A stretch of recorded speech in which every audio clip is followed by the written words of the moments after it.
están en su casa. Esta es la Escuela de Formación Docente y Desarrollo Académico.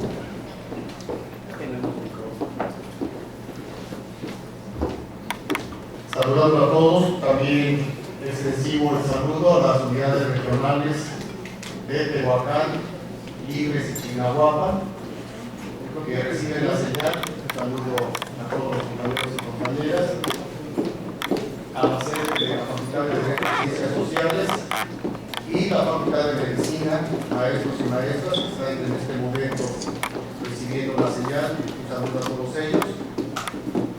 Tenemos al doctor Carles Monedero, que van a hacer la presentación como se lo merecen, y los dejo con el maestro Gabriel Huerta Córdoba. Él es el coordinador general de la Escuela de Formación Docente. Buen día. Gracias, maestro Francisco. Pues muy buenas tardes tengan todos ustedes. Es un gusto y un placer para la Benemérita Universidad Autónoma de Puebla, para la Vicerrectoría de Docencia, para este espacio denominado la Escuela de Formación Docente y Desarrollo Académico, pues recibir al doctor Carles Monedero Pons, procedente de la Universidad Autónoma de Barcelona, para quien le pido un caluroso aplauso, por favor.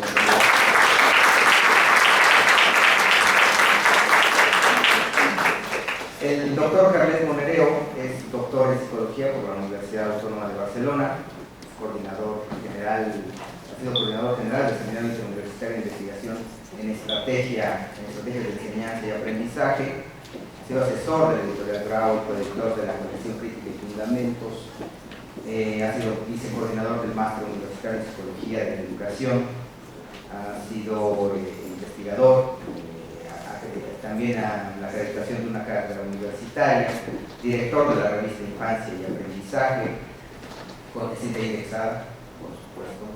Tiene más de 21 artículos indexados, Social Science Index Citation. De 2005 a 2013 ha tenido varios proyectos de investigación dirigidos, el Plan Nacional de Investigación, mejoras de calidad docente, dos de ellos, Proyecto Europeo B2B, Ministerio de Educación de Chile, redes internacionales, y ha tenido más de 15 tesis dirigidas. Dentro de sus publicaciones más importantes tenemos en 2008 la Psicología de la Educación Virtual, en 2009 PISA como excusa, repensar la evaluación para cambiar la enseñanza, en 2011 la identidad de psicología de la educación, necesidad, utilidad de límites, en 2011 también docentes en tránsito, análisis de incidentes críticos en secundaria, en 2012 entramado, métodos de aprendizaje cooperativo y colaborativo. En fin, una serie de libros que le han permitido ser respetado y ser una eminencia en términos de esta psicología educativa, y pues le damos la más cordial de las bienvenidas, doctor, y pues deseándole lo mejor y que sea provechoso también para todos nuestros académicos de la universidad, de todas las instituciones educativas y del público en general que nos atiende. Muchas gracias.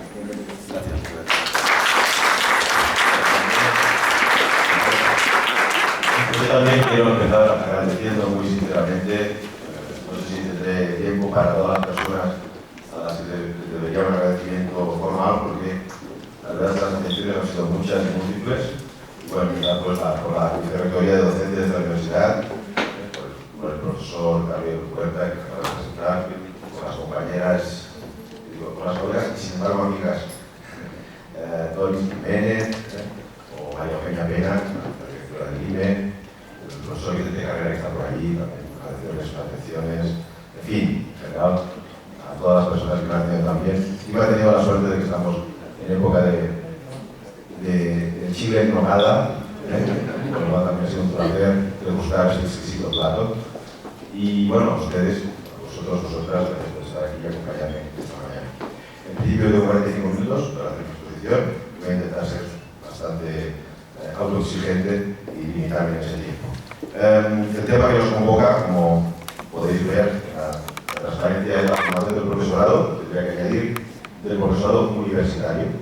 Vamos a hablar sobre todo del profesorado universitario. Y una de las propuestas es hacerlo a través de incidentes críticos. Hoy, en el día de hoy, pues voy a dar esta charla y voy a explicar un poco aspectos teóricos de ese tema. Y por la tarde tenemos un taller para trabajar de una forma mucho más procedimental había pensado realizar mi exposición en estos 4 temas. En primer lugar, de dónde venimos, los universitarios, y en realidad dónde estamos, porque dónde estamos ahí, en un tipo de cultura universitaria. Hacia dónde deberíamos ir, qué universidades de alguna manera se están perfilando en el mundo actual, en el siglo XXI. ¿De qué modo deberíamos formar a los profesores en esta nueva cultura educativa, en esta nueva cultura universitaria? Y finalmente, ¿qué proyectos de investigación y formación estamos desarrollando? Y bueno, explicaros un poco en dónde estamos ahora y qué resultados estamos teniendo. Quería empezar mostrándoles el itinerario real de un profesor universitario. Es un profesor que conozco, que se va a jubilar este año, en el 2014. Quería explicarles un poco su itinerario, ¿no? Cómo entró, qué le pasó. Porque creo que en buena parte reproduce muchos de los itinerarios que algunos compañeros han desarrollado en su vida profesional docente. Este profesor estudia biología, termina biología en el 79 y lee su tesis unos 5 o 6 años después. Esa tesis la dice el catedrático del departamento y ese mismo catedrático le dice, bueno, tú eres muy bueno para investigar, ¿no te gustaría entrar en la universidad, empezar a investigar y trabajar aquí? Ah, pues encantado. El hombre no tiene nada mejor, digamos, y entra en la institución universitaria con un contrato postdoc, un contrato de postdoctorado. Pero entonces se da cuenta que tiene que dar clases, o sea que se conocía esta bueno, no se conocía, pero bueno, no había pensado en ello, porque el catedrático le dice que va a investigar, que va a presentar proyectos de investigación. Entonces, bueno, empieza a dar clases, primero se preocupa un poco, le dice al catedrático, pero si no tengo una experiencia de dar clases. Pero no se preocupe, si usted coge unos apuntes que yo di, cuando usted era estudiante, lo repite más o menos, lo lee, no es problema. Bueno, pues él va haciendo eso, se sienta en la mesa, va haciendo sus apuntes, los alumnos van tomando los mismos apuntes que le cuentan, ¿no? Pero resulta que empiezan a hacer evaluaciones de los profesores en la universidad y resulta que los estudiantes empiezan a quejarse de ese profesor. Es muy aburrido, explica cosas muy abstractas, no contesta muchas preguntas, es poco dinámico, los alumnos empiezan a hablar en su clase, como que tienen pocos alumnos, y además las evaluaciones son muy malas. Él se preocupa, ¿no? De una manera un poco más importante. Entonces va a su catedrático y le dice, que está evaluando mal, y dice, pero no te preocupes, oye, lo importante es la investigación y eso es lo que estamos haciendo. Mira, lo más importante es que no se queje. Antes de que no se queje en clase, explica lo mejor, haces caso, atiéndeles, no te preocupes, pero claro, en un momento en que los alumnos van a ir a denunciar frente a la decana de la facultad diciendo que ese profesor no está haciendo su trabajo. No es un buen profesor, en definitiva. Le llama la atención a la decana, le dice que va a su despacho y que esto no puede continuar, que tiene que hacer un cambio en su forma de enseñar. Entonces él habla con el catedrático, lejos de ayudarle, se enfada muchísimo con la decana. Entonces se produce ahí una colisión entre la decana y el catedrático. Dice que hay quien libre de cátedra y se piensa ir para intrometerse en lo que hace el profesor en la clase y que ella tiene que decir nada respecto a eso. Entonces la decana se pone aún más, como diríamos, chula. Y dice así, pues no, pues eso no va a pasar ahí, entonces le voy a pedir expedientes al profesor para que se haga cambio. El profesor está consternado y llega un momento que se enfada con su catedrático. Se enfada con él, mira, este no, pues cuando entré aquí no sabía enseñar, ya te lo dije. Tengo que cambiar profesor, ¿sabes? El profesor entonces decide, por recomendación de la decana, hacer un curso de formación en docencia. Hace un curso de formación y en ese curso le enseñan cómo hacer un plan docente, cómo utilizar campus virtual, cómo colgar cosas en la plataforma. Bueno, pero de didáctica y de dar clases mucho. Entonces el profesor, bueno, durante el siguiente periodo pues hace un proyecto docente, porque eso además que emerite para un tipo, digamos, de ayuda o de subvención, pero mejora un poco sus clases porque ahora es mejor virtual, contesta preguntas, pero en realidad no cambiamos sus docencias. Las evaluaciones vuelven a ser no muy buenas. Finalmente decide que lo mejor que puede hacer es tener un cargo de gestión y dejar de dar clases. Entonces huye, la primera oportunidad que se le da, huye de dar clases, deserta, entonces decimos que deserta de la pizza, ¿verdad? Y se dedica pues a primero vicedecano, llega incluso a ser decano de la facultad. Y como es decano, en ese tiempo aún decano, cuando lleva un tiempo, tiene un año sabático, él será al final otro año sabático y con toda probabilidad pues, acabará su carrera y su trayectoria docente sin dar más clases. Esta es su vida. Bueno, una vida como ven complicada y que respondía a muchas de las características de una cultura del profesor universitario. Una cultura que yo definiría con estos elementos. Los profesores somos los alumnos. No pasa de ser alumno a ser profesor casi sin solución de continuidad, sin que nadie socialice demasiado en la profesión, sin que se valore el hecho de que tenga que ser docente. Parece que eso no importa, importa la investigación y otras cosas. Un profesor que está solo, profesor Schulman habla de la sociedad pedagógica del profesor especialmente universitario, alguien que va solo, que en su clase hace más o menos lo que quiere o puede, y a menudo pues, con muy pocos apoyos y soluciones. Una coronación del profesorado.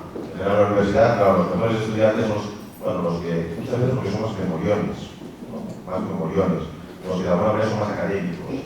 Y esos son los que tienen más probabilidad de convertirse en profesores universitarios que reproducen el modelo académico, de memorización, de poca comprensión del alumno que no aprende. Si no aprendes porque es un vago, que haga como yo. Más codos, más estudiar, lo que tiene que hacer. No se reproducen las concepciones, las ideas perfectas. Y hay un imaginario colectivo entre los profesores universitarios, ¿no? Enseñar es un arte, uno nace sabiendo enseñar, o nace o no. Entonces, bueno, no se puede aprender a enseñar, eso es totalmente falso, absolutamente falso. Cuando uno sabe mucho de la materia, sabe enseñarla, muy falso también. El otro día, ayer, en el coloquio, yo comentaba una investigación real, y es que se hizo un trabajo en el que se les propuso a unos profesores y a unos actores y tener una clase, unos estudiantes. Luego se pidieron a los estudiantes que valoraran con quién habían entendido mejor la clase y con quién habían gozado más, estaban más motivados. Como los actores, pero por goleada. Eso a mí me lleva, y siempre lo digo, a que a mí me parece que un docente a lo mejor se parece a un actor o una actriz. Porque es una persona que interpreta un libreto que no ha escrito para impactar en la mente y en el corazón, si es posible, y en el ánimo de esa persona, que lo recuerde, ¿no? Yo siempre digo, uno siempre recuerda aquella película, por aquella escena de Jack Nicholson que no sé qué hacía y que le impactó, pero también a su profesor o profesora, ¿no? Porque impactó una clase, unas ideas, un razonamiento, una metáfora, una aproximación personal, etc., ¿no? Lo mismo. Entonces nuestra memoria y nuestro conocimiento está muy vinculado a los aspectos afectivos emocionales. Y el buen profesor es probablemente es el buen actor.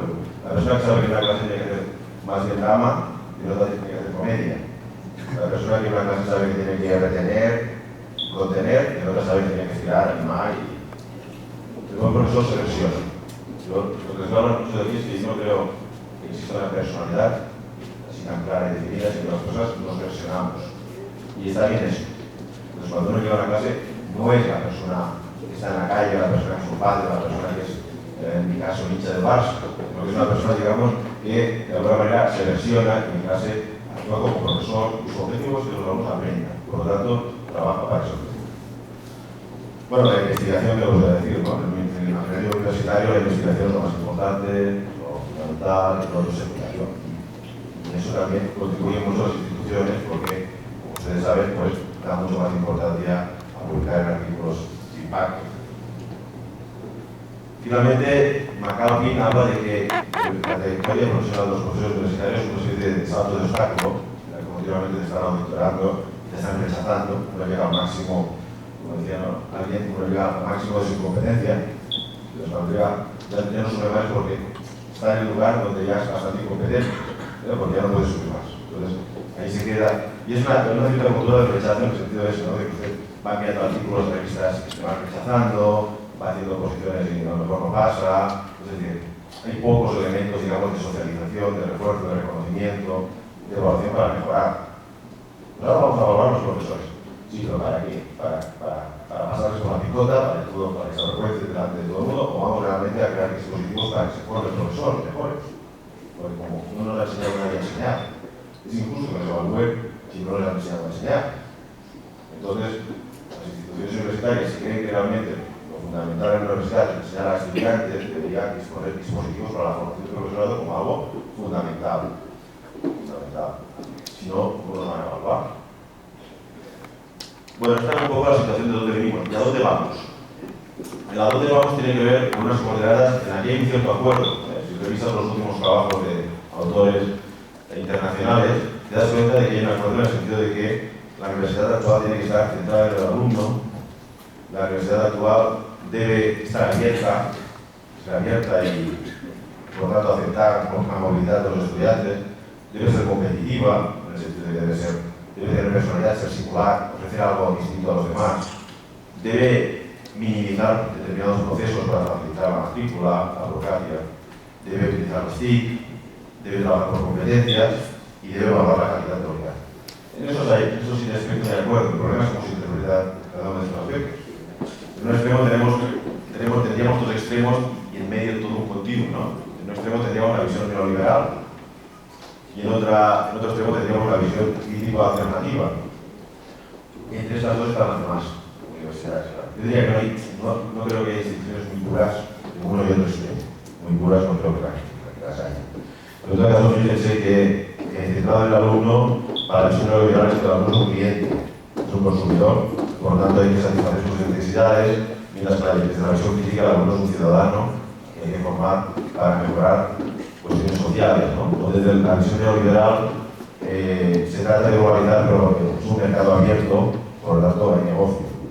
Mientras que desde la visión crítica se trata precisamente de acercarse a colectivos marginados que tienen menos acceso a la universidad. Desde la visión neoliberal, por ejemplo, la competitividad es productividad, mientras que desde la visión crítica alternativa se trata de que la universidad sea autónoma, tome sus decisiones y de alguna manera tenga algún valor añadido, algún aspecto que la diferencia de las universidades. La uniformización, por ejemplo, en la visión neoliberal quiere decir minimizar burocracia y en la visión crítica movilidad, intercambio.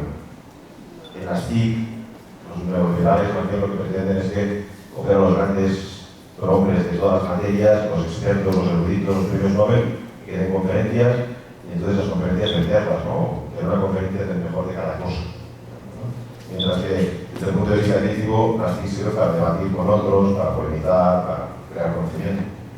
Desde la visión neoliberal, las competencias deben orientarse a las empresas y al negocio, preparar a las personas para responder necesidades de la empresa. Mientras que la visión alternativa se trata de prepararlos para responder a demandas sociales. Desde la visión finalmente neoliberal, la evaluación quiere decir coste-beneficio. Cuánto invertimos y qué obtenemos. Desde la visión, en cambio, crítica, esa evaluación quiere decir más bien accountability de los ingresos, ¿no? Es decir, dar cuenta al erario público y al Estado de cómo aprovechas el dinero público y hasta qué punto se forman todavía los alumnos, porque eso lo pagamos todos.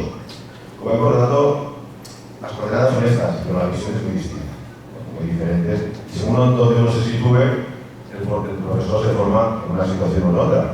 Si tú vas a caer en una universidad muy de corte neoliberal, te van a pedir un perfil muy distinto.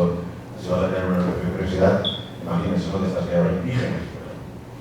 Eso va a ser muy distinto, claro. En todo caso, sí que, por mojarme un poco, sí que yo creo que hay como 4 elementos de este perfil que deberíamos mantener, que son estos, ¿no? O sea, hay unas coordenadas claras. El siglo XXI se marca, por ejemplo, por la heterogeneidad de alumnos, contenidos, necesidades. Eso requiere un profesor docente estratégico. Una persona, como les decía antes, flexible, que se ajuste, que sea capaz de versionarse, que sea capaz de tener perspectiva a los alumnos, de ver qué necesitan los alumnos, que sea una persona que aprenda de sus errores, que autorregule, que sea una persona que trabaje en grupos, en equipos cooperativos, una persona que sabe que en el siglo XXI es fundamental trabajar en equipo y por lo tanto tiene que hacer que sus estudiantes trabajen en equipo en el aula. Yo suelo decir, sé que es un mensaje un poco provocativo, pero suelo decir que no hay que justificar por qué trabajas en grupos en el aula universitaria. Tienes que justificar por qué no lo haces, por qué no trabajas en equipos en tu aula. Deberíamos todos trabajar. Parece que hay muchos argumentos a favor de eso, muy pocos a favor de otros. Un docente estratégico, un docente red, una persona que utilice las TIC de una manera interesante, que integre las TIC en sus clases, no solo que cuelgue PDFs, ¿no? Para que los alumnos los vean, que innova, que trabaja en equipo docente. Yo creo que también que deberían evaluar a los profesores, los deberían evaluar por equipos docentes, no de forma individual. Si es verdad que tenemos que trabajar en equipo, es lógico que evalúen el equipo. Fíjense además que las TIC definen lo presencial. Yo creo que con las TIC lo que tenemos que mirar no solo es qué hacemos con esas tecnologías, sino sobre todo qué hacemos sin estas tecnologías, qué hacemos en la clase presencial. Hay una frase que he repetido muchas veces, pero la voy a volver a repetir porque me parece, para mí, define muy bien lo que quiero decir, que es un autor ruso holandés decía: cualquier profesor que pueda ser sustituido por un computador merece ser sustituido por un computador, se lo merece. Entonces, si ustedes pueden ser sustituidos por un computador, pues empiecen a pensar que deberán, y en cualquier momento les pueden echarlo. Algo más tenemos que hacer los humanos. Un computador es muy barato, es muy económico. Un profesor es muy caro. ¿Qué hacemos las personas que no pueden hacer los computadores? Pues muchas cosas. Debatir, provocar, aplicar, negociar significados, ¿no? Etcétera. Muchas cosas que podemos hacer y difícilmente hacer un computador. Ese es un buen profesor, claro. Por lo tanto, un profesor que trabaja en red y que trabaja de otra manera es lo esencial. Un profesor, además, que es capaz de afrontar los incidentes que pasan en su aula. El profesor competente para mí es el profesor que es capaz de aquellas cosas que más frecuentemente ocurren en las aulas universitarias, afrontarlas con éxito, ser capaz de dar respuesta a eso. Y esas situaciones, pues algunas son prototípicas, o sea, el plagio. Los estudiantes copian, eso ocurre, y eso hay que afrontarlo como un tema prototípico, que pasa muchas veces. Pero puede haber todos los temas que no sean tan prototípicos, ¿no? Más emergentes. Por ejemplo, los estudiantes pues, se organizan en asociaciones, etcétera, son cada vez más críticos, son cada vez más exigentes y quieren negociar la evaluación. Todo eso para tenerlo presente. Finalmente, también se espera que sea un docente profesional, en el sentido de que, de alguna manera, se integra en una organización que es una institución y cree y está de acuerdo con los valores de esa institución. Eso es posible. Por lo tanto, la persona que se compromete y su identidad profesional no está muy lejos de la identidad que defiende la institución. Si ustedes están en una institución neoliberal y no están de acuerdo con esos valores y esas visiones, ya sabemos que el trabajo está mal, que uno no está para muchos cambios. Pero en todo caso, yo les recomendaría que cuando puedan, huyan y vayan a otra misión. Y viceversa. Porque claro, y yo creo que la institución también interesa eso. La institución interesa a personas que crean en la institución, en las formas de hacer la institución, y haya una coherencia en eso. Si no, la cosa se complica. Por tanto, una persona que esté orgulloso de donde trabaja, que esté orgulloso de enseñar, etc. Decía el otro día, y voy a repetir una vez más, que para mí, los profesores, también los universitarios, tenemos que tener en cuenta que nuestro trabajo es fundamental, que enseñamos para que el alumno aprenda. Ayer explicaba ese chiste que me gusta mucho de los amigos que se encuentran y uno dice al otro: ¿sabes enseñar a silbar a mi perro? Y dice: otro, esto es fantástico, esto es extraordinario. Bueno, no tanto porque el perro no ha aprendido. Por lo tanto, no basta con enseñar, esperamos que los alumnos aprendan. También decía ayer que es inadmisible que un profesor te diga: pero es que me vienen con muy bajo nivel, es que no están preparados. Yo decía: esto como un médico que diga: es que me vienen enfermos. ¿Cómo voy a trabajar así? Si están enfermos todos. Pues es que, ¿sabe qué pasa? Que el profesor tiene sentido porque hay alumnos que no aprenden solos, porque hay alumnos que necesitan a alguien, a un mediador, a alguien que les ayude. Y esta es nuestra profesión. Nuestro éxito es cuando el éxito de los alumnos que no aprenden solos, aquellos que tienen más problemas. Los que aprenden solos no necesitan al profesor. Esto sí que con un ordenador, en un computador ya pasa. Bueno, pues eso creo que hace revisar este perfil docente que tenemos que tener. ¿Cómo formar este nuevo perfil? Bueno, decirles que cambiar a un profesor, especialmente universitario, es muy difícil. La investigación lo demuestra, es que es muy difícil. Se hacen inversiones múltiples y la verdad es que los éxitos son mínimos. ¿Por qué? Bueno, hay investigación que demuestra que hay obstáculos. Estos serían comunes para todos los profesores, no solo universitarios. Una es concepciones muy arraigadas. Los profesores tienen visiones muy fuertes, muy arraigadas, muy cercanas de lo que significa enseñar y aprender. La mayoría de los profesores intentan seguir el modelo de un profesor que tuvieron en la universidad, incluso antes, en primaria, en secundaria, porque les gustó mucho, quieren seguir ese modelo. Otros profesores aprenden su profesión por ensayo-error, no pruebas. Esto no ha funcionado, esto no. Ha sido una manera totalmente, como ven, experimentalista y especulativa, ¿no? Y claro, es muy difícil cambiar esas concepciones.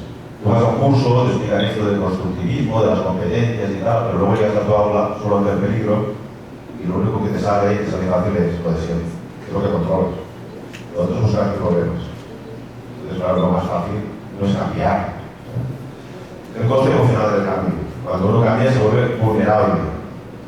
Si yo cambio en clase, bueno, pues vamos a tener grupos. Lo que va a pasar es que los alumnos lo harán a regañadientes, no les gustará, que va a pasar es que el profesor de al lado te dirá, haces mucho ruido, ¿no? Ahora en tu clase. Y cuando vaya a tu clase, pon bien la silla, porque para hacernos echa pedaste. Y entonces me da a decir, ¿y el nuevo qué? Bueno, el nuevo que va a cambiar la educación, entonces te trata como iluminado, los que están de resme, que encima si eres joven, pues claro, te quedas presa. No sabía que en 4 días no te cambiaba la universidad. Por lo tanto, hay mucha resistencia al cambio, claro, mucha. Entonces es una situación realmente vulnerable. ¿Para qué lo vas a hacer? ¿Para qué te vas a complicar la vida? Eso quiere decir que los cambios tienes que hacerse además en equipo, con otros. Hacer el cambio no solo, yo creo que es poco recomendable. Hay que hacerlo con otros, apoyarse y saber que cuando uno empieza a cambiar una cosa, al principio de todo va a salir mal. Tú vas a empezar a trabajar en grupos cooperativos y los alumnos, así nunca lo han hecho, no va a salir bien. Eso es un cambio que tiene un tiempo, un espacio, unas mejoras. Finalmente la formación suele ser muy poco contextualizada. Vas a hacer cursos, vas a asistir a conferencias como esta, que te dicen teorías, ideas, que algunas te pueden gustar, otras no, pero en realidad, luego, de nuevo, vuelves a tu aula y lo que tienes en tu aula es muy concreto, pues tienes un alumno que no esté interesado, ¿no? 5 o 10 que no esté interesado lo que dices. Otro que te pregunta y va más allá, pero no puede responderle porque el tipo necesitaría algo más profundo que no se lo puedes dar, etc. Entonces tienes problemas concretos, reales, que no resuelves porque la formación es muy general. No tiene que ver con lo que te pasa realmente en tu aula. Y luego, encima, hay otros datos más específicos de la universidad. No existe un mecanismo de socialización profesional, de socialización. Cuando entras en la universidad no hay un plan de acogida, unos profesores más veteranos que estén 3 meses contigo en el aula y te ayuden a hacer clase, o no hay alguien, digamos, que te ayude a preparar las clases, a darlas, a evaluarlas, o que te escuche cuando has tenido un problema. Todos los días hemos tenido problemas con la vergüenza, no lo decimos. Y bueno, vamos pasando.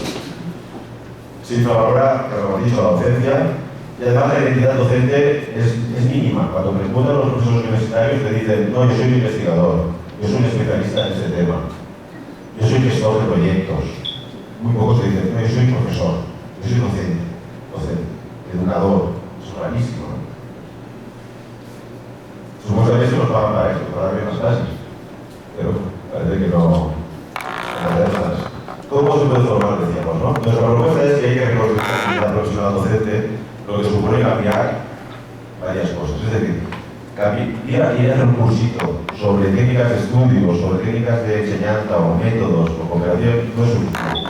Nuestra investigación ha mostrado que solo cambiar el aspecto mínimo no es suficiente para que eso sea sostenible. Como le pasaba por su ideología, hacer un curso no es suficiente. Hay que cambiar la identidad, hay que cambiar de una manera más radical, más profunda, más compleja, ¿no? Eso quiere decir cambiar varias cosas, ¿no? Cambiar el rol profesional. Yo soy investigador, pero también soy docente. Y además puedo investigar sobre mi docencia. Y es ahí que lo haga. ¿Qué significado tiene enseñar y aprender mi materia? Pues tiene que ver con negociar significado con mis alumnos. Garantizar que ellos también aprenden, ¿no? Ser como el perro, que les enseño pero yo no aprendo. Eso no sirve, ¿no? ¿Qué debo hacer para que mis alumnos aprendan? Debo cambiar métodos. No hay un mejor método. Cada tipo de alumnos y cada tipo objetivo requiere métodos distintos. Tengo que versionarme. Tengo que sentirme también de formas distintas, como les decía antes. Con algunos estudiantes debo ser más próximo, más cercano. Con los de doctorado, aquí son colegas, pero con los de grado debo ser distinto. A veces tengo marcar diferencias. No puedo ser colega siempre, amigo. Por tanto, como ven, es un cambio en distintas cosas, ¿no? En lo que el profesor dice y piensa, en lo que el profesor hace, en lo que el profesor siente. Eso es la identidad de alguien, ¿no? Por tanto, hay que cambiar esa identidad y eso no es fácil. Les hemos dado hoy unos ejemplos de profesores para que veamos un poco cómo son sus identidades. Se trata de 3 profesores y los 3 tienen un problema en un determinado momento de sus clases. Este primer profesor empieza su asignatura y piensa, bueno, ya tengo aquí mis apuntes de la materia, vamos a ver si los alumnos de este año se enteran más que los del año pasado. Cada vez vienen peor preparados. Lo que pensaba, cada año peor. Estos no saben ni entienden nada y además no van a importarles. Bueno, ya se enterarán cuando haya más calificaciones.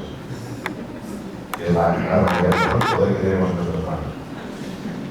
Profesor, que es una alumna, es un incidente. Profesor, queremos decirle que vamos a ir muy deprisa explicando. Hay mucha materia e ideas abstractas que no podemos seguirle. La respuesta del profesor es esta. Ves todas sus quejas, las encuentro fuera de lugar. Esto no es educación básica. están en la universidad, no pienso bajar el nivel. Así que ustedes mismos. Bueno, como ven, hay un incidente, pero ese incidente a este profesor no le permite la aprendizaje positivo, un cambio, sino que se pertrecha su autoridad, se defiende, se resiste y no es igual. ¿Cuál es la concepción de este profesor? Bueno, enseñar es transmitir información, aprender a recibirla. Responde un poco a quien les decía Vaya, el doctor Mastet decía que en la universidad a menudo los apuntes del profesor pasan a los apuntes de los alumnos, que pasan por la cabeza ni del profesor ni de los alumnos, la información. Entonces, bueno, nos vamos pasando los apuntes. Se trata de reproducir, básicamente, y los sentimientos del profesor ya ven, expectativas bajas, que se cumplen, ya decía yo, bien preparados. Atribución externa, algunos de ellos, los alumnos son malos, lo voy a decir yo. Actitud defensiva y control a través de la autoridad, más concretamente a través de la evaluación. Se enterarán, tal cual, ustedes mismos. Hay algunos, como les digo a veces, que suparan y que, pues yo me cargo, yo sustento al 80%, porque soy muy exigente. Yo les decía también, si imaginan un médico que mata al 80% de sus pacientes, digo, bueno, usted no es muy buen médico, pero está muy buen profesor, el 80% no le aprende, que se supone que son la gente de su país, fíjese, pasan la selectividad y llegan a las universidades, que son los mejores, y aún así nunca están al nivel. Estamos enseñando premios Nobel, claro, ¿no? Usted tiene que saber hacer algo con esa gente que está seleccionada, que es la gente de su país, porque de todo su país, todos son malos. Este es el profesor novato. El profesor novato que llega y dice, uff, mi primer día de clase solo ante el peligro. Voy a poner a prueba lo que aprendí en la facultad, aprendizaje cooperativo. Seguro que les gustará trabajar en equipo. Me inocencia, salte inocencia. Entonces empieza a decir, oye, este primer mes ha sido un poco frustrante. No saben trabajar en grupos, vamos lentos, no están muy motivados. Entonces tiene un incidente también. Profesor, te avanzamos un poco la materia de este modo. Además, en algunos equipos solo trabajamos unos pocos alumnos. Eso se puede evitar. Y hay técnicas para evitar que pase eso. Pero este profesor es novato y no controla. ¿Cuál es su solución? Bueno, pues su solución de nuevo es mala, ¿no? Es echar la toalla, echar la toalla. Bueno, como parece que prefieren trabajar al estilo tradicional, el examen se basará en los apuntes que a partir de ahora traen clase. Yo llamo a esto el síndrome de saque el libro de texto. Saque el libro de texto. El profesor pone computadores, los chavales se enredan, buscan cosas que no tienen en internet, no sé qué. Apaguen los computadores, saquen el libro de clase y vamos a lo que sabemos hacer.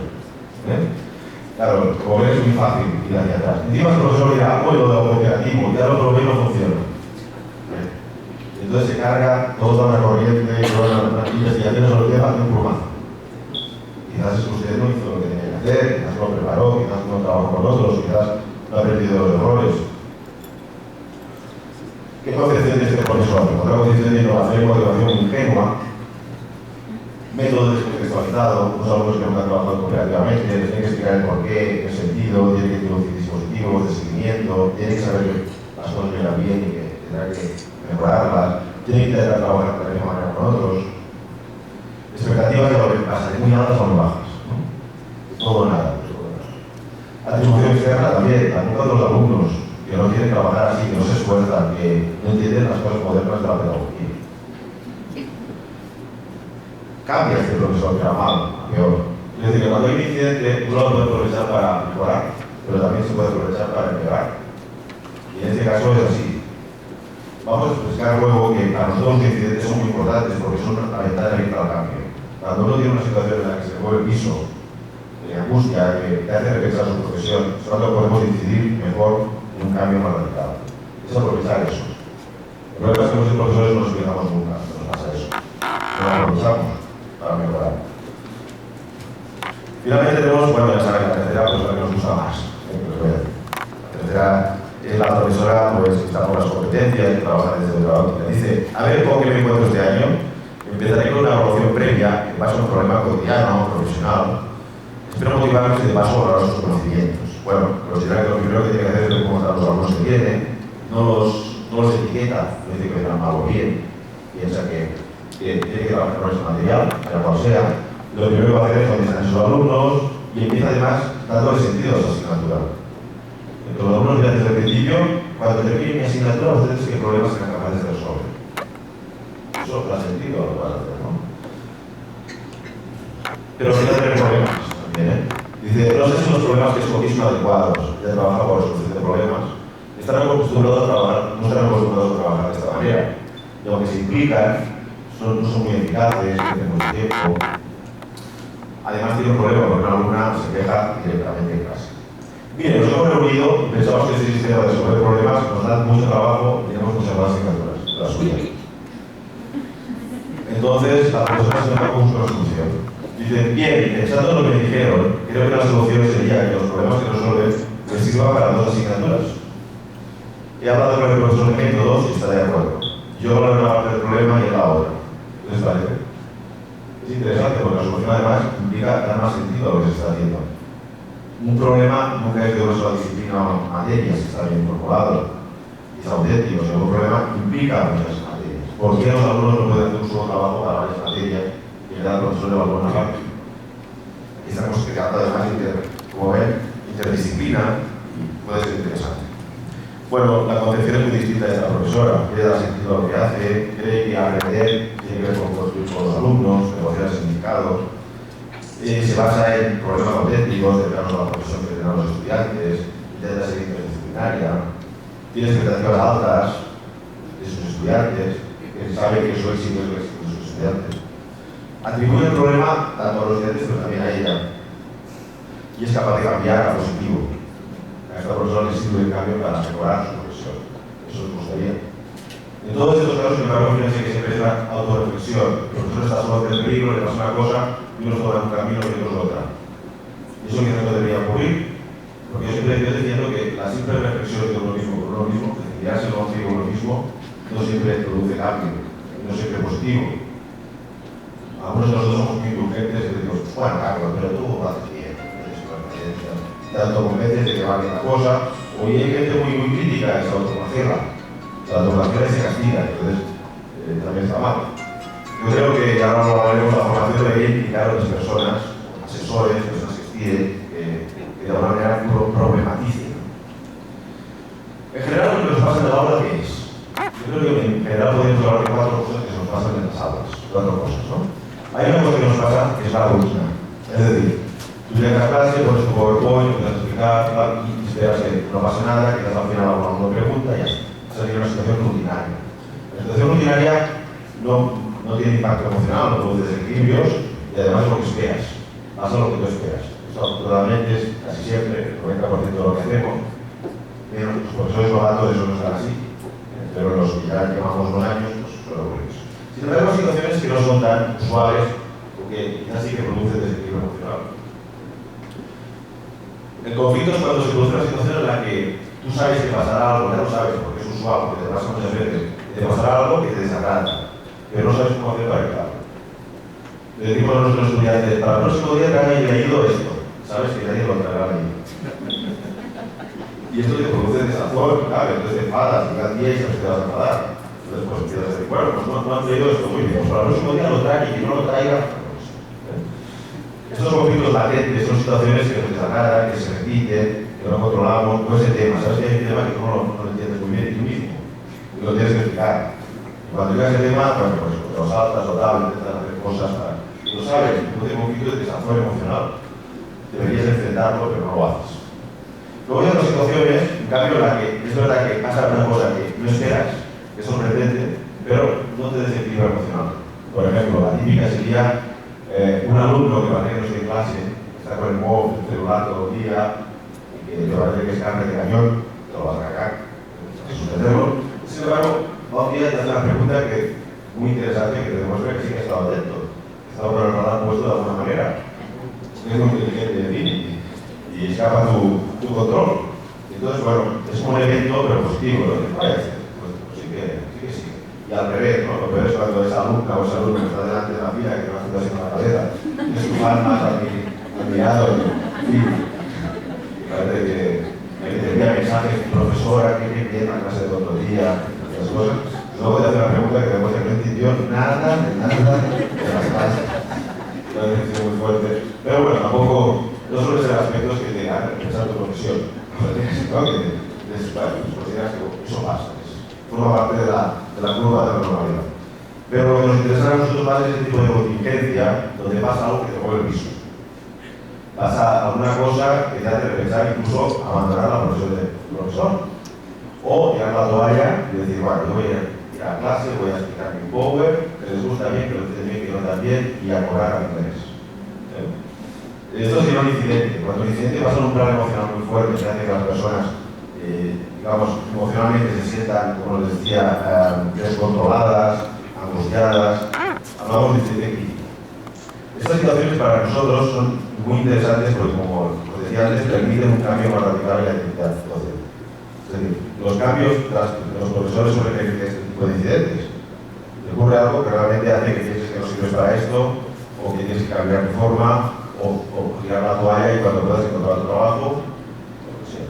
Y ahí nos interesa mucho trabajar desde este punto de vista, porque como os digo, es una forma de tocar hueso, de hacer un cambio más radical. ¿Cómo haces eso? ¿Cómo puedes aprovechar estas oportunidades? Bueno, para nosotros, por lo tanto, la formación tendría que consistir en crear un conflicto entre lo que el docente dice, hace y siente su identidad y lo que realmente hace, siente y dice en su práctica. Es decir, que los profesores cuando nos preguntan ¿cómo es tu clase? No, yo intento que cada uno en clase, es participativa. Luego en su clase, la participación consiste en que el profesor pregunta, ¿no? A ver tú, contesta esto, a ver tú. Entonces, no quiero decir que el profesor engañe, el profesor puede pensar que es participativa, pero en todo caso, del dicho al hecho hay trecho, y de los profesores mucho más. Si lo tiene un profesor de una universidad que se hace una investigación y te hace entrevista, tú vas a contestar lo que a ti te gusta de ser, no sé si lo quieres. Entonces, es importante crear ese conflicto, ¿no? La segunda cuestión es que, claro, queremos un docente que sea consciente y autocule lo que piensa, lo que hace y lo que siente. Un actor, decía, ¿no? Ustedes dirán, pero esto es muy falso, es muy artificial. Yo creo que el trabajo de profesor es artificial. En el sentido de que tú tienes que preparar desde el punto de vista emocional, procedimental, cognitivo, para conseguir tu objetivo, que se aprenda. Tú no eres exactamente esa persona. Sería terrible que siempre fueres un profesor. Tú eres un profesor que estás en el aula y hablas con ellos, pero ya saben ustedes que los psicólogos somos de los peores padres, ¿no? Como una barbaridad. Es decir, nadie es psicólogo en su casa. Nadie es maestro en su casa, afortunadamente, porque obran otro tipo de relaciones y de situaciones. Seguramente nadie es químico tampoco cuando cocina en su casa. Afortunadamente. Entonces, de alguna manera, por lo tanto, debemos determinar que las personas estamos muy contextualizadas, que estamos de forma muy diferente de distintos contextos. El mejor profesor es el que hace cosas distintas con doctorado, con grado y con posgrado. Por desgracia, yo he tenido profesores que explicaban lo mismo de la misma manera y con la misma forma en cada uno de los estadios. Eso es lo que no debería ser. Bueno, ¿y cómo lograr eso? Nosotros lo que estamos intentando ahora es introducir algunas formas de formación que supongan trabajar con incidentes críticos. Por lo tanto, introducir un incidente de manera que el profesor, bueno, allí divulgue aspectos emocionales que nos permitan entrar de una manera solucionada. La idea sería, por ejemplo, un profesor tiene su identidad, su forma de actuar, tiene una posición ante el grupo clase, pero entonces nosotros provocamos un incidente crítico, o simulamos, ahora les explicaré cómo lo hacemos, y entonces el profesor intenta rehacer otra posición que cree conflicto con lo anterior, que haga que se autoevalúe y quizás cambie su identidad. Eso es lo que pretendemos, que diga así va a ser fácil, eso lo elimina, pero es muy complicado. ¿Cómo lo hacemos? Bueno, lo primero que tenemos que intentar es buscar tareas y situaciones que realmente tengan un impacto emocional. Si yo trabajo con casos, claro, si yo busco un caso teórico de una persona de Finlandia que le pasó una cosa y la analizo con mis compañeros profesores, pues eso tiene poco impacto emocional. Porque un señor de Finlandia está muy bien, pero pues, a mí que, ¿no? Claro, fíjense que los casos cada vez pueden ser más intensos, más personales y más cercanos a tus vísceras, ¿no? Y claro, pues otra cosa es que ese caso le haya pasado a un compañero tuyo, que trabaja contigo, eso se acerca más. Pero otra cosa es que te haya pasado a ti en el pasado, hace poco te pasó una cosa, eso es más emocional. Pero imagínate que es un caso en el que está pasando en este momento, incluso en esta situación en la que estás en formación te está pasando ahora. Intentamos trabajar con casos que estén en estos últimos momentos, ¿no? Que de alguna manera sean cosas que la persona que está pasando en ese momento, por lo tanto podemos trabajar con eso. Bueno, les he hecho un esquema, pero no voy a poder explicarlo todo, que no se me va. En todo caso, simplemente decirles que podríamos hablar, por tanto, de métodos de formación del profesorado basados en incidentes críticos, métodos que implican más o menos impacto emocional. y métodos que implican más o menos manipulación por parte del formador. El formador puede manipular mucho un poco la situación y el impacto emocional puede ser muy grande o muy bajo. Por ejemplo, el hecho de que los profesores no reflexionen sobre su propia docencia es poco interesante desde mi punto de vista. ¿Por qué? Porque tiene un poco de impacto emocional. No te la juegas, pero ya, tú dices, lo que decía, eso te puede salvar, incluso puede ser demasiado crítico y necesitas otras miradas, no solo la tuya. Los que nos interesan más son estos que están en color violeta, que los voy a explicar ahora, que son 3 proyectos que hemos llevado a cabo, y especialmente que nos han funcionado mejor son los incidentes críticos dramatizados. Yo les voy a explicar un poco en qué consiste eso. Primero empezamos con un sistema de incidentes inducidos. Esta es la posición más dura, más heavy, pero tiene problemas deontológicos. Esta situación consiste en que cogemos a los profesores cercanos, amigos, les hicimos una entrevista inicial sobre cómo daban sus clases, cómo se sentían dando clases, si les habían pasado cosas en su clase antes, incidentes, etc. Pero bueno, el profesor, en sí, teórica, declarativa, pues dice y más o menos se salva. Pero lo que no sabía el profesor es que en su clase teníamos 2 o 3 alumnos que trabajan con nosotros y les iban a provocar incidentes. Y habíamos preparado previamente con estos alumnos. Pues un incidente, por ejemplo, era eso, ¿no? Un alumno, al empezar la clase, hace una pregunta que demuestra que no entendió nada de la clase anterior, ¿no? Entonces el profesor ahí, ¿qué hace? Pues, bueno, pues puede decirle, bueno, pues pregunta al compañero, o hacer un resumen, o le dice, pero usted estuvo en clase, y hizo lo que estaba en clase. Pues reacciones, ¿no? O un alumno que en mitad de la clase le dice, profesor, pero esto que está explicando contradice plenamente la investigación que dice Ruteland en el 87. Ruteland no existe. Entonces, por eso hay varias opciones, ¿no? Es decir, bueno, pues aquí voy a examinarles lo que yo digo en clase. O sea, que apuntan lo que yo digo y ya está. O decir, sí, Ruteland, sí, ya leí este estudio, pero en realidad cualquier otra cosa, ¿no? Por lo tanto, como ven, se trata de eso, ¿no? De preparar los incidentes previamente, en clase ponerlos de marcha y luego comparar. Al final de las clases, revisamos a los profesores, decíamos, ¿qué tal cómo ha ido la clase? Bien, ¿ha pasado algo hoy en clase que te haya preocupado, que te haya molestado, desestabilizado? No, nada, no me pasaba nada. No, nada, normal, no. Entonces, claro, de nuevo, en un momento determinado se confrontaba, entonces decimos, bien, si hicimos esto, preparamos todos los números, claro, ese día te pasó esto en clase.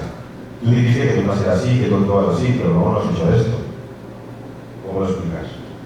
Bueno, y a partir de ahí hay una posibilidad de formación. Sin embargo, esta forma de actuar, como pueden entender, se puede hacer con amigos, pero no se puede hacer con otras personas, y tiene problemas ontológicos, y pensamos que no era una fórmula que podríamos aplicar de forma general.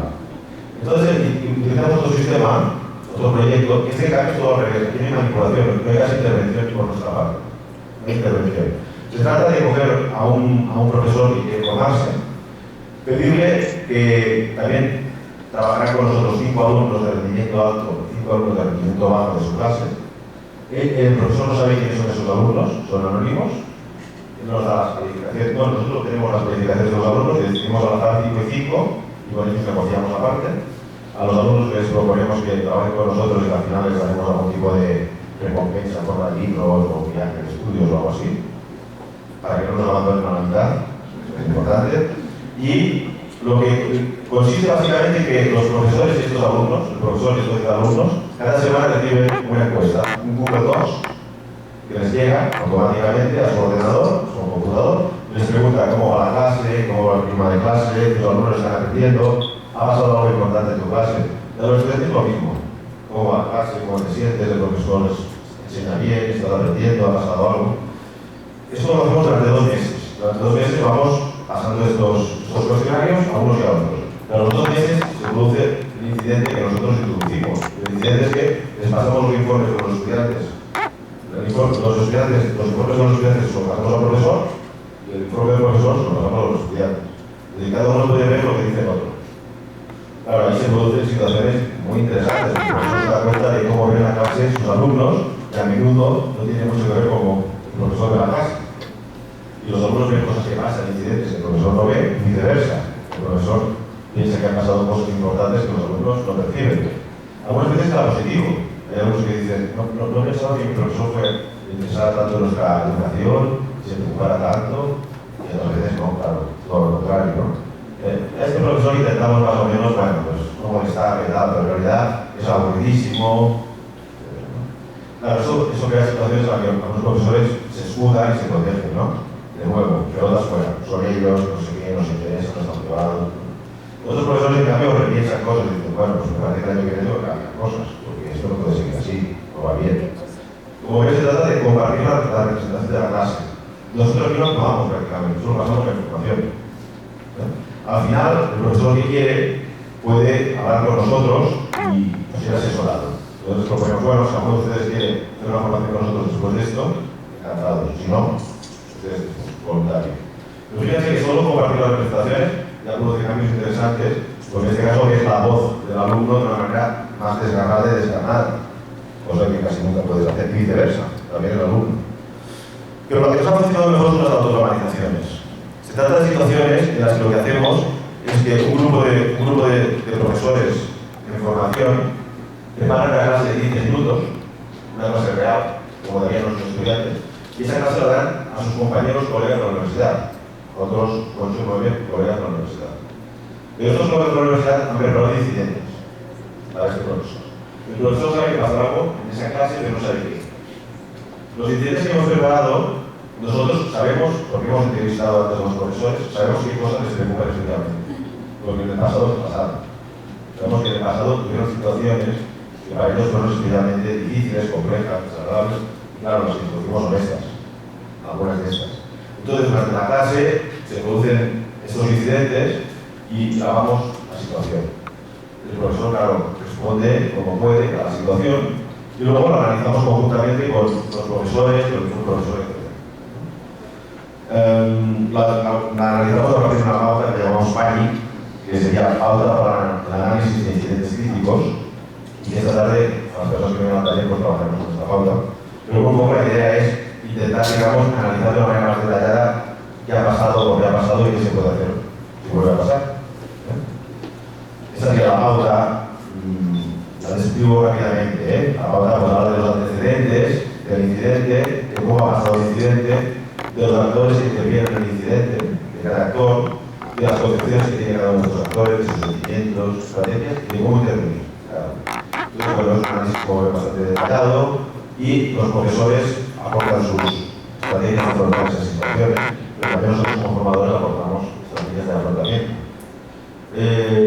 Debo decirles que hay una investigación bastante rigurosa que se ha publicado ahora en Infancia y Aprendizaje y que demuestra que los resultados son buenos. ¿Qué analizamos? Analizamos distintos niveles de cambio identitario. ¿Cómo hacemos para analizar el cambio de los profesores? Utilizamos 5 niveles para ver ese cambio de identidad. Un primer nivel muy sencillo es que el profesor reconozca que necesita cambiar, que las cosas no le van bien y que tiene que hacer cambios. Eso para nosotros ya es un primer nivel, reconocer la necesidad. Un segundo nivel es apropiarse de los conceptos de la formación.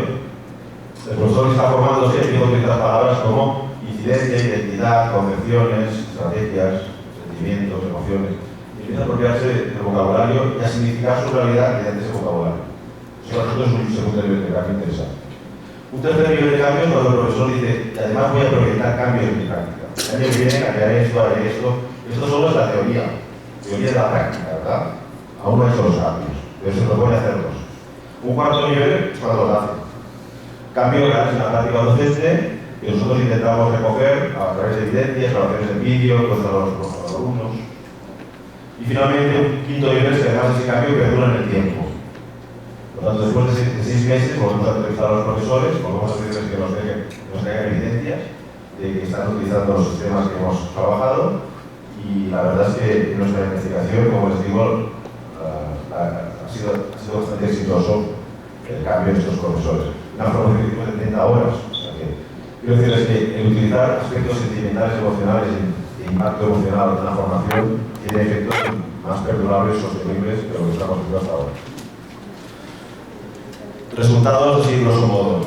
Todos los participantes en este sistema de automatización mostraron evidencia de algún cambio en su componente de identidad. O sea, mostraron algún cambio en las concepciones, en las estrategias o en los sentimientos.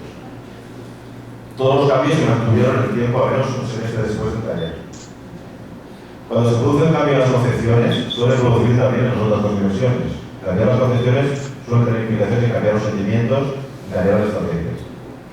Finalmente, los profesores valoraron muy positivamente el taller, de hecho, pues podemos decir que son acólitos nuestros y que ya trabajan con nosotros prácticamente. O sea que la verdad es que como estas situaciones emocionales provocan mucha relación personal y mucha sinceridad, pues es fácil que mantengan luego relaciones, digamos, estrechas afectivas. Bueno, si les interesa más sobre el tema, publicamos un libro que se llama Docentes de Tránsito, que estaba pensado para secundaria, para media, pero que lo que hace es plantear narraciones, historias, y luego con el panic, con esa pauta que les decía, entramos nuestras narraciones. Bueno, entonces es muy interesante para la formación del profesorado. La investigación que les decía, esta última, se ha publicado ahora en septiembre en un monográfico sobre investigación en la formación del profesorado universitario, que es el número 36.3 de la revista de Estancia de Aprendizaje. Y hasta aquí. Muchas gracias por vuestra atención.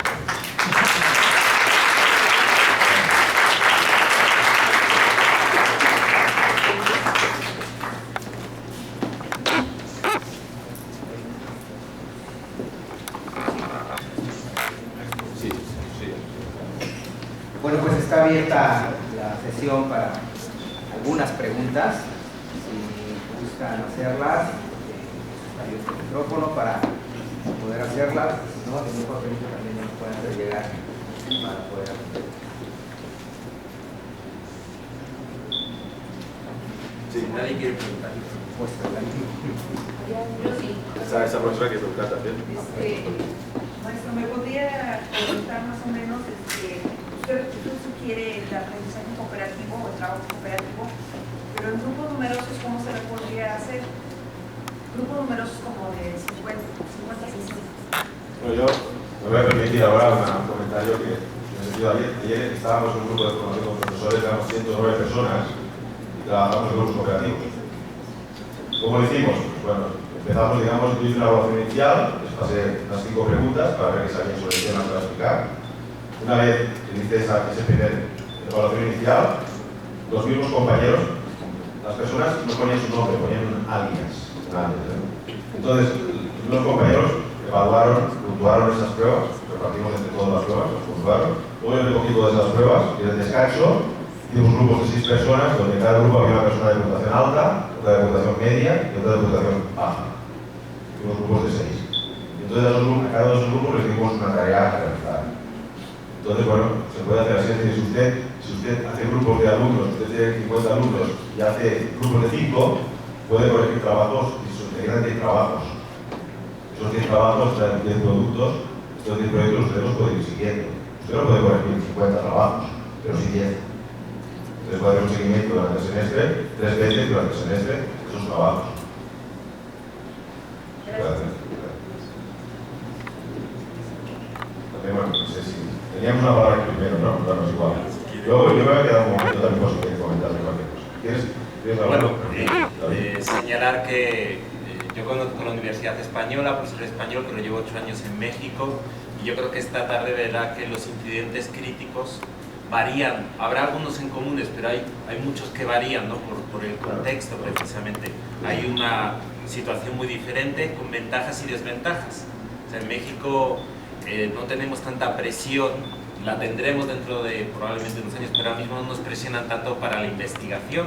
Hay más preocupación por la docencia, eso yo creo que es una ventaja. El problema es que también podemos estar más desactualizados, ¿no? Entonces ahí hay contextos y situaciones de México a España muy diferentes, aunque sí hay algunos puntos en comunes, pero sí verá esta tarde que hay diferentes. Yo creo que no contradice el que no lo digo, sino que se trata de identificar los incidentes que para ustedes son más frecuentes y trabajar sobre ellos. O sea, mi propuesta es, no trabajemos en global para que un profesor trabaje por competencias o constructivista, trabajemos por lo que está pasando en clase y a partir de ahí las podamos ir a aspectos más teóricos. Había una otra intervención por ahí, ¿verdad? Una otra persona que le ha levantado la mano. Sí, profesor. Los términos de cognición y metacognición, ¿en qué apartado van relacionados con lo procedimental? Vamos a ver, precisamente lo que nosotros pretendemos con esto es que el profesor sea más metacognitivo, en el sentido de que tome conciencia, digamos, de determinados aspectos de su identidad. En realidad no es metacognitivo, en este caso sería metacognitivo por relación a las concepciones que quiere enseñar y aprender, pero también metasentimental, en relación, digamos, a sus sentimientos como docente y también metaestratégico en relación a lo que hace en clase y qué métodos utiliza para enseñar. Por lo tanto, el objetivo final es que el profesor sea metacognitivo. Luego, cuando yo hago formación de profesores que no son de nuestra área, que son de pedagogía o educación, no utilizo estas palabras. No lo utilizo porque, a menos que alguien me lo pida y me diga, he leído que algunos de ustedes utilizan un concepto de meta no sé qué. ¿Me lo explicas? Yo lo explico. Pero si no, tiene que ver con la formación. Hacemos formaciones con profesores universitarios, no sé, química, y empezamos diciendo, cambia la cognición.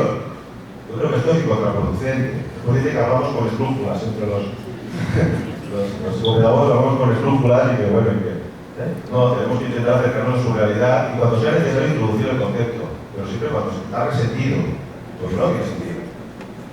Una última, si os parece, porque estamos ya muy mal, no sé. Con usted hablo luego, ahora hablo con usted. Eso es que ya hablo con usted, que te damos la palabra ya y con usted quedó. ¿Vale? Gracias, doctor.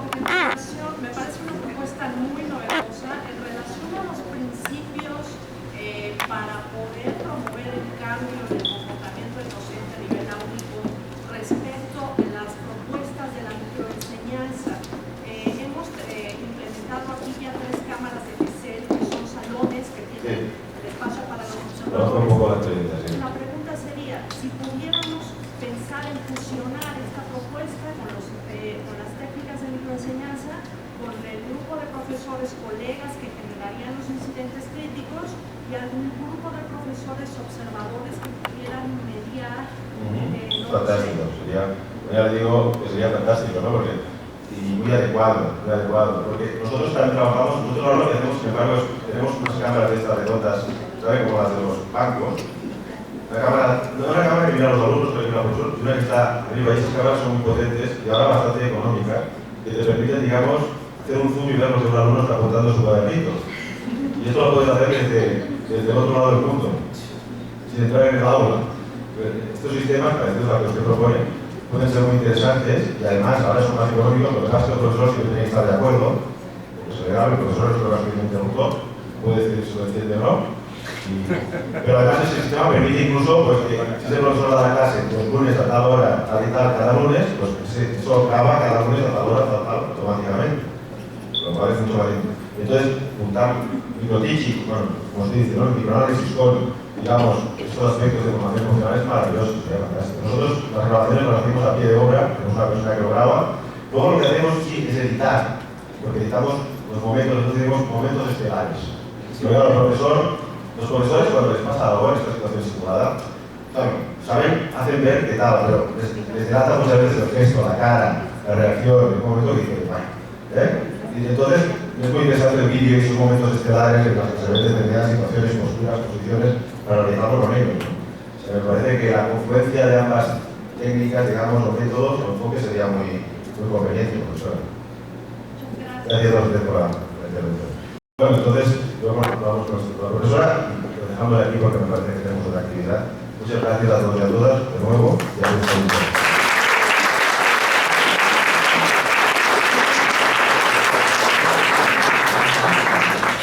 Gracias, Rebeca.